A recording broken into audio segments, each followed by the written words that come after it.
आज की एक मुख्य और ख़ास वीडियो में आप जानकारी प्राप्त करेंगे जैतून पर्वत और उस फाटक की जिससे यीशु मसीह ने यरूशलेम मंदिर में प्रवेश किया था।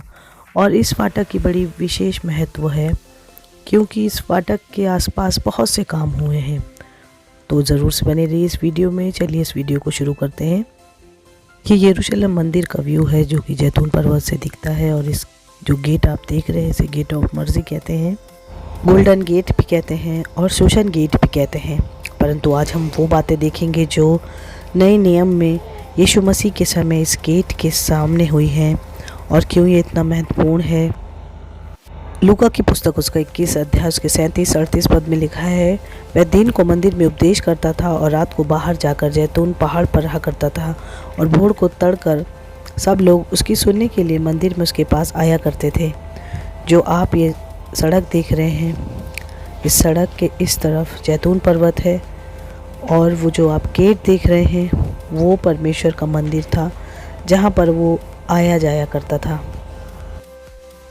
प्रेज़ द लॉर्ड, मैं हूँ वर्षा और एक बार फिर से आपके लिए एक और आशीषित वीडियो लेकर आई हूँ। और आपको यरूशलेम की जानकारी को हिंदी में प्राप्त करना अच्छा लगता है, इसीलिए हम आपके लिए सारी जानकारियों को हिंदी में लाते हैं। तो ज़रूर से चैनल को सब्सक्राइब कीजिए और वीडियो को लाइक कीजिए और ज़रूर से बताइए कि आपको वीडियो में दी गई जानकारी कैसी लगती है। पिछली वीडियो में हमने गोल्डन गेट की जानकारी को प्राप्त किया था। ये जकेल की पुस्तक थे जो कि पुराने नियम में है। और इस नई सीरीज़ में हम आज नए नियम में इस गेट की क्या विशेषता है और इसके सम्मुख कौन कौन से काम हुए, यीशु मसीह ने इस गेट के आसपास कौन से काम को किया है वो देखेंगे। यीशु मसीह जैतून पर्वत से परमेश्वर के भवन में जाया करता था। ये जैतून पर्वत है और यहाँ से यीशु मसीह, जो आप ये चर्च देख रहे हैं, यहाँ पर वो पकड़वाया गया था और यहाँ से वो यरूशलेम मंदिर में जाया करता था। यूहन्ना की पुस्तक 8 अध्याय उसके पहले पद से लेकर ये यूँ लिखा है, परंतु यीशु जैतून पहाड़ पर गया और भोर को फिर मंदिर में आया और सब लोग उसके पास आए और वह बैठकर उन्हें उपदेश देने लगा। तब शास्त्री और फरीसी एक स्त्री को लाए जो व्यभिचार में पकड़ी गई थी। उसको बीच में खड़ी करके यीशु से कहा, हे गुरु, यह स्त्री व्यभिचार करते हुए पकड़ी गई है। यह घटना इसी मंदिर में हुई है। और वो लोग यीशु को परखने के लिए ये बात उससे कह रहे थे। और यीशु ने कहा कि तुम में से जो निष्पाप हो वही पहला पत्थर मारे। और सब उस स्त्री को छोड़कर चले गए। और यीशु मसीह ने भी उससे कहा कि जा और फिर पाप मत करना। यीशु मसीह झोपड़ी के पर्व और स्थापन के पर्व में भी इस मंदिर में आया जाया करता था। यूहन्ना की पुस्तक 10वां अध्याय उसका 22-23 में और 24 में लिखा है, यरूशलेम में स्थापन पर्व हुआ और जाड़े की ऋतु थी और यीशु मंदिर में सुलेमान के उसारे में टहल रहा था। तब यहूदियों ने उसे आ घेरा और पूछा, तो हमारे मन को कब तक दुविधा में रखेगा? यदि तू मसीह है तो हमें साफ कह दे। क्योंकि यहूदी और फरीसी लोग उससे डाह करते थे क्योंकि वो मंदिर में उपदेश दिया करता था और वो उसको दाव ढूंढते थे कि कैसे पकड़वाएं, कैसे उसको घात करवाएं। और यहीं पर वो सुलेमान का उसारा था जहाँ यीशु मसीह टहल रहे थे। इसी गोल्डन गेट के पास सुलेमान ने उसारा बनाया था जिस पर यीशु मसीह टहल रहे थे। यीशु मसीह इस जगह पर अपने चेलों के साथ आते थे, बैठते थे और यहाँ से वो मंदिर में होने वाली गतिविधियों को देखते थे और अपने चेलों को बड़ी बड़ी शिक्षा देते थे। तो ये गेट बहुत ही महत्वपूर्ण है जिसे गोल्डन गेट कहते हैं, पूर्वी द्वार है ये। और यहीं से यीशु मसीह ने फरीसियों को जवाब दिया था जब वो उसे परेशान करते थे। और यहाँ पर यीशु मसीह टहलते थे इसके उसारे पे। और असली जो जगह है वो नीचे है, जो यीशु मसीह के समय की दीवारें हैं इसके बिल्कुल बाउंड्री पर। और ये दोबारा बनाया गया था और अब ये जगह जो है वो मुस्लिम के अंडर आती है, मुसलमान समुदाय के अंदर आती है। तो यहाँ पर उन्होंने एक मस्जिद भी बना दी है। लेकिन हम इस चैनल में बाइबल की जानकारी को प्राप्त करते हैं तो हम देखेंगे कि ये इस जगह पर और कौन कौन सी घटना हुई है जो यीशु मसीह से संबंधित है। और हम यीशु मसीह की बातों को सीखेंगे जो बाइबल में लिखी हुई हैं। और इस गेट से उस तरफ जैतून पर्वत है, इसकी पूर्व की ओर और जैतून पर्वत की अपनी एक अलग विशेषता है। वहाँ पर यीशु मसीह अपने बहुत से समय को बिताते थे, और जब यीशु मसीह मंदिर में होते थे, मंदिर में उन्होंने बहुत से उपदेश दिए हैं। भोर को वो यहाँ पर आकर अपने चेलों को और वो लोग जो उसकी सुनना चाहते थे उन लोगों के सम्मुख आते थे, और लोग इकट्ठा होते थे उसकी सुनने के लिए। और जब यीशु मसीह का स्वर्गारोहण हो गया तो उसके बाद पहली कलीसिया भी इस जगह पर इकट्ठा हुआ करती थी, यीशु मसीह के पद चिन्हों पर चलती थी, और वो भी इस जगह पर इकट्ठा होती थी। स्तिफनुस ने भी इस जगह से खड़े होकर बहुत से भाषण दिए, क्योंकि वो पवित्र आत्मा से और सच्चाई से परिपूर्ण रहता था। स्तिफनुस ने यहाँ पर बहुत से चमत्कारी कार्यों को किया था, और पहली कलीसिया इसी रास्ते से परमेश्वर के भवन में जमा होती थी। सुंदर फाटक भी इसी गेट के बाद था, जो निकानोर गेट कहलाता था, और जहाँ पतरस और यूहन्ना ने एक लंगड़े व्यक्ति को चंगाई दी थी, और वो भी इस उसारे में जमा हुए थे जब लोग उन्हें पकड़ रहे थे।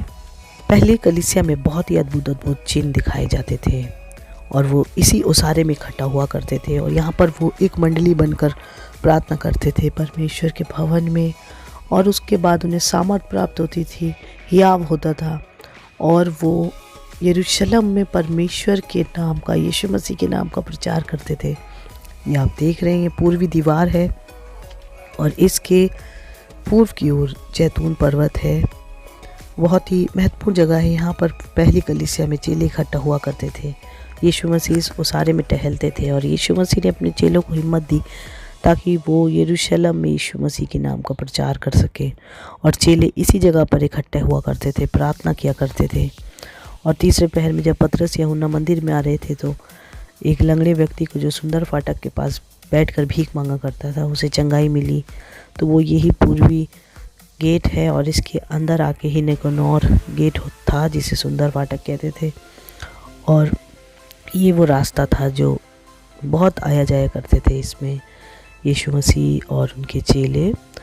और पूर्वी फाटक की, पूर्वी दीवार की अपनी एक बहुत महत्व ये रखती है, जैसे हम यहेजकेल की पुस्तक में हमने देखा। और ये दीवार एक ऐसी दीवार है जिसका कोई भी अंश नहीं बदला, और ये दीवार सुलेमान के समय से अब तक बिल्कुल उसी स्थान पर है, और इसके बगल में जैतून पर्वत है।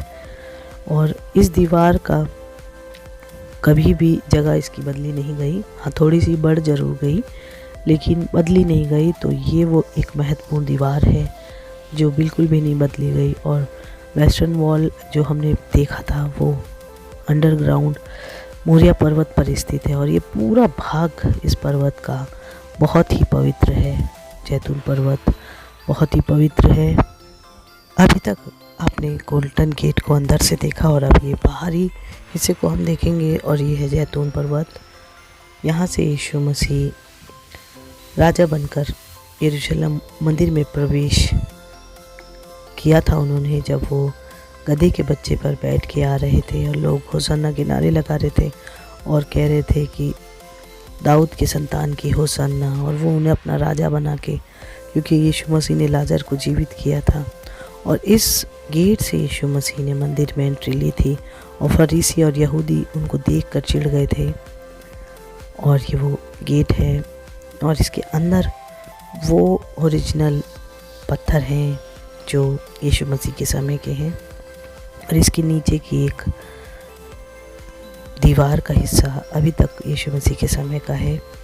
इस जगह से यीशु मसीह ने गधे के बच्चे पर बैठकर यरूशलेम मंदिर में प्रवेश किया था, और उस मंदिर में फिर उन्होंने सफाई की। यीशु मसीह ने विजय प्रवेश के सफ़र को बैतनिया से और बैतफगे से शुरू किया था, जो कि जैतून पर्वत के पीछे बसे हुए शहर हैं। और उसकी ढलान पर गतसमनी का बगीचा था, गतसमनी बाग था, और एक बाड़ी थी जहाँ पर यीशु मसीह बहुत आया जाया करता था किद्रोन नाले को पार करके। आज के आधुनिक समय में वो जगहें कुछ इस प्रकार दिखती हैं जो यीशु मसीह से संबंधित है, और लोग बहुतायत से इस जगह को विज़िट करने जाते हैं, जो कि यरूशलेम में है, और बहुत पवित्र स्थान है ये, जहाँ से यीशु मसीह ने पूरे जगत को बचाने के कार्य को शुरू किया। और ये वही जगह है जहाँ पर स्तिफनुस ने जब मंदिर में भाषण दिया तो लोगों ने उसे पकड़वा कर उसको मार डालने के लिए साजिश रची और स्तिफनुस को वो लोग नगर के बाहर ले गए और उसको पथराव करके उसको मार डाला। और स्तिफनुस के वध के बाद ही चेले तितर बितर हो गए और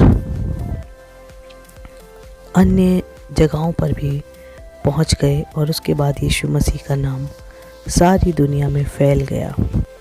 आपको इस वीडियो के द्वारा आशीष प्राप्त हो और यदि आपको ये वीडियो की जानकारी अच्छी लगती है तो प्लीज़ ज़रूर से कमेंट में बताएं ताकि हम आपके लिए आने वाले समय में और अच्छी वीडियो बना सकें। और ये है पूर्वी दीवार